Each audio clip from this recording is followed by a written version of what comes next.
Just give me a moment, because I will shake everything you thought you knew about the MCI, because there are multiple small details that I believe we have missed that point us in the correct direction of the true date of the MCI. One of those details being, when were the Endo-02s created? And the reason why this is important is because the Endo-02s were used as the endoskeletons for the original versions of the classics. And it was in these suits that William Afton stuffed the original 5 victims that he murdered. And so by correctly identifying when these were created, we can better understand when the MCI actually took place. But when do most people believe the MCI actually happened? One of the most common years that you will hear for the MCI is 1985, but why is it that we think this, and exactly what do we know actually about the MCI? Well, actually about 90% of what we know about the MCI is found in the very first FNAF game. Most of the details are found on hidden Easter egg newspapers from the east hallway corner, and these tell us the story of exactly what happened on that fateful day, which is the MCI. And we can use this information to better help us understand what is the MCI and what is not the MCI. The main one of these newspapers reads this: "Kids vanish at local pizzeria, bodies not found." 2 local children were reportedly lured into the back room during the late night hours of operation at Freddy Fazbear's Pizza on the night of June 26th. While video surveillance identified the man responsible and led to his capture the following morning, the children themselves were never found and are presumed dead. Police think that the suspect dressed as a company mascot to earn the children's trust. So obviously what we learn from this newspaper is that reportedly on June 26th, which is an important date by the way, that 2 children were lured by a man wearing one of the costumes which we later learned to be Spring Bonnie. This man was actually caught for these crimes, but the children's bodies were never found and they were presumed to be dead. More newspapers that we can get shed more light on the incident, informing us that there were actually 5 children that went missing, not just 2, and they were killed by the same man wearing the bunny costume. The suspect was charged, but the bodies themselves were never actually found. So at this point, what makes up the MCI is the original 5 children who were William Afton's victims at a Freddy Fazbear's Pizza. Now, I've heard some people talk about that the MCI could have happened at Fredbear's Family Diner, but I think that is absolutely impossible. Because on these newspaper clippings, it clearly says Freddy Fazbear's Pizza. But which location is it, and what year did it take place in? Well, we'll get to that. But if you notice, all of this information given to us in FNAF 1 does not once mention the date 1985. Where did this idea begin? Well, on December 17th of 2015, Scott Cawthon decided to increase his writing capabilities by writing the FNAF novel trilogy, The Silver Eyes.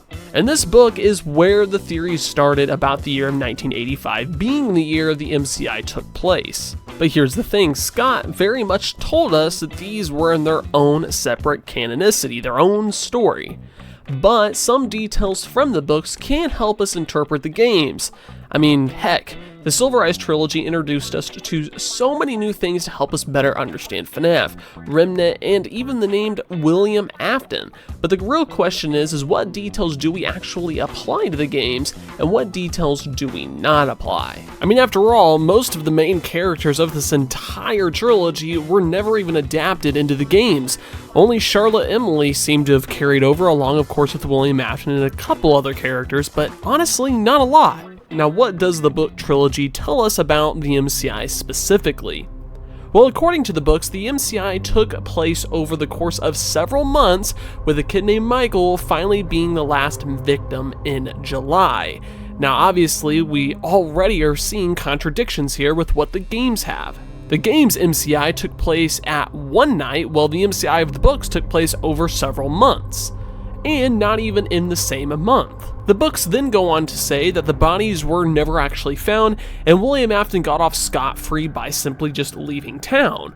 This semi-lines up with the games, since the bodies were never found since they were presumably stuffed into the animatronic costumes, but it seems that William Afton was actually convicted for what he did. And this is not talked about in the books whatsoever. But the reason why all of this is important to know is because the books are actually where we get the year 1985. According to the books, it took place in the year of 1985, but can we really actually trust that? Well, that's the big question that I'm asking today. There seems to be so much that doesn't line up with the book story that you wonder if 1985 can even be trusted. But I know, this is not the only place 1985 shows up, so let's talk about where it does. Well, on December 26th of 2019, Into the Pit was released as a game. Now, this story had already been a book as the very first volume of the Fazbear's Frights horror stories, but now we're playing it for real. And might I add that one key thing that Scott told us about the Fazbear Frights books is some of the stories could be actually directly connected to the games. But of course, he didn't give us a list of which stories were.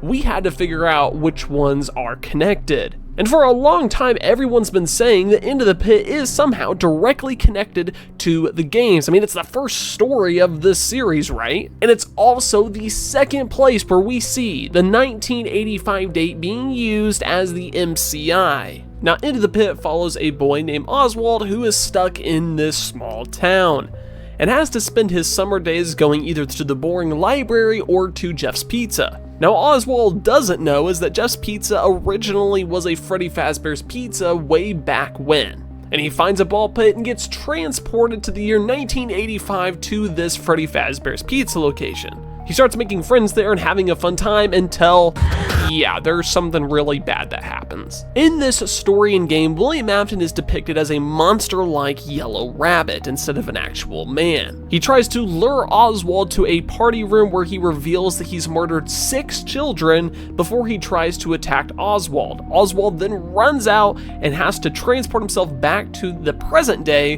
where his father then gets pulled into the pit and he has to keep going back to try to save him. Now, with what I've already just said, there's already inconsistencies with what we learned from FNAF 1 about the MCI and what's being shown to us in Into the Pit. For one, there were 5 children that were murdered, and Into the Pit, there is clearly 6 being shown. That's a big red flag that these are not the same things. Also, the atmosphere of when these, murders take place is completely different. The murders of FNAF 1 happened when no one was really around, but Into the Pit, there are people running around screaming, and there's just these dead children laying there. It's very messy. Children are screaming, just running around, and Oswald's like, what the heck's going on? And there's this all of a sudden this monster rabbit just like, hey, come back to the party room, which is another issue.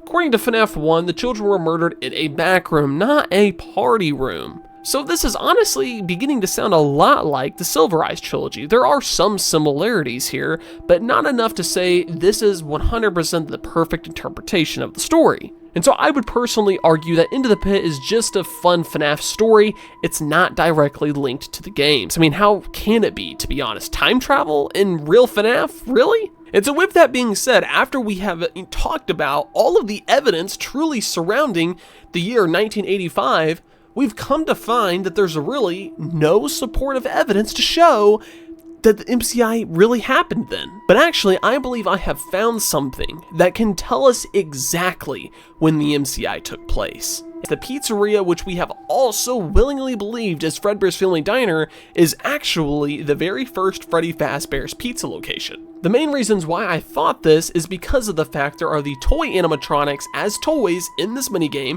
as well as references to the original versions of the classics using the Endo 02s. These can be seen in the 1983 Fredbear and Friends TV show, as well as the Crying Child's plushies in his bedroom. I also then pointed out in this detail that there are actually 4 animatronics present, and even some evidence from the FNAF 2 movie to prove this. But in my own personal timeline, I believe that it is Freddy Fazbear's Pizza, not Fredbear's. Now remember what I said in my intro, it all comes down to the Endo 02s because these are the suits that the children were originally stuffed inside of. So when were they created and when did this happen? I believe the answer lies in Secret of the Mimic. In the basement of MCM, we see that Edwin Murray is working on a prototype version of a Freddy Fazbear's Pizza, as well as the core animatronics. Now, if you look at the core animatronics that he's currently working on, they are actually the newer versions, the V2s, using the Endo 01s. I believe that this set of animatronics that we see are the ones that we eventually fight against in FNAF 1 from 2014. But hold on one little tiny second, because if the Endo 01s are being created in 1979, doesn't that mean the Endo 02s have already been created?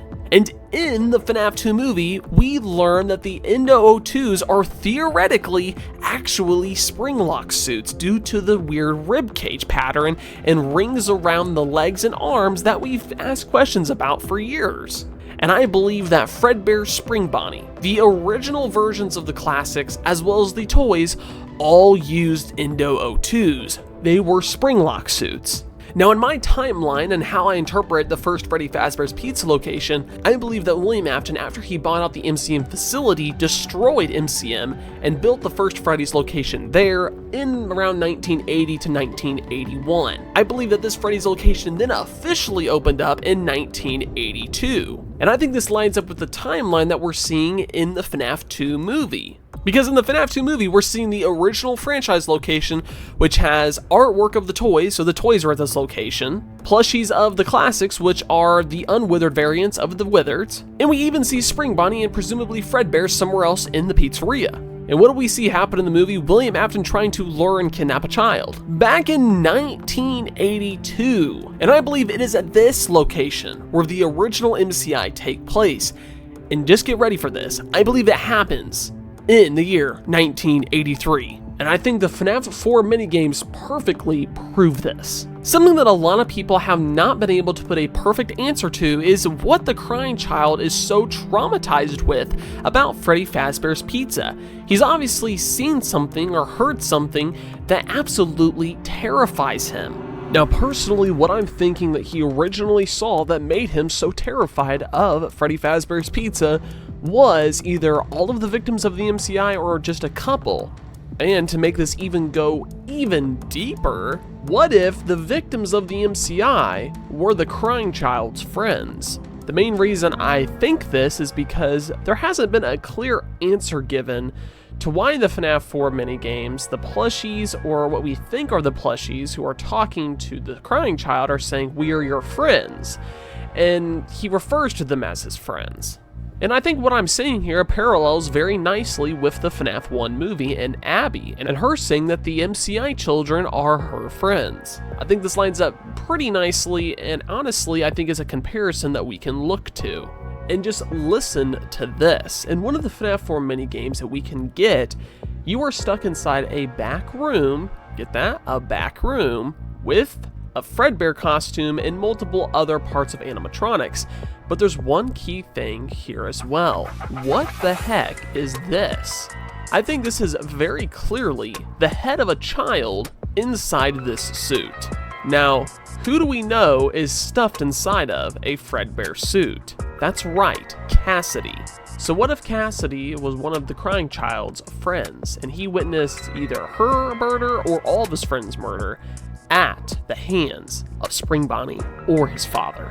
Now, one thing I know many of you are probably going to say, and I had to ask myself, was then what did Scott mean when he said, "What is seen in shadows is easily misunderstood in the mind of a child?" And that is a good question. And personally, what I think Scott is trying to point us in the direction of is, why is the crying child so scared of Freddy's? He is scared of the animatronics. Because in his mind, the animatronics were the ones who murdered all of his friends, not his father, because I don't even think the crying child knows his father even committed the murders. I think he just saw Spring Bonnie grab a knife and unalive some people, and that's why he's so scared of these animatronics. And unfortunately, his fear overcomes him, and that's where he eventually ends up dying. Now, even though I do know that this is not 100% proven that it happened in 1983, I think if you view the FNAF timeline a certain way, when you say that in 1983 it was Freddy's, not Fredbear's, things start to make a lot of sense. Because the Endo 02 variants of the classics were created in 1979 or before that, it has to be Freddy's. It cannot be a Fredbear's in 1983. It has to be a Freddy's. Because then William Afton goes on a killing spree, stuffs the bodies inside these suits, they become haunted, and we move forward in the franchise's timeline. And so, ladies and gentlemen, I think it is clearly safe to say that it does not happen in 1985. But yet we're looking for another year, and at this point, 1983 seems to be the best option for the games. And honestly, I think that's what the movies are even trying to show us, showing that William Afton was trying to murder children way back in 1982, and with Vanessa's comment in the first FNAF movie about the kids going missing during the 80s, It happens sometime in the 80s, guys. It does. And so with that, if you've enjoyed today's video, leave a like and a comment down below telling me maybe where I'm wrong or maybe where I'm right, or possibly better yet, the next FNAF theory that I can tackle. I'm always looking for new ideas. I will see you next time, and have a wonderful, fantastic day.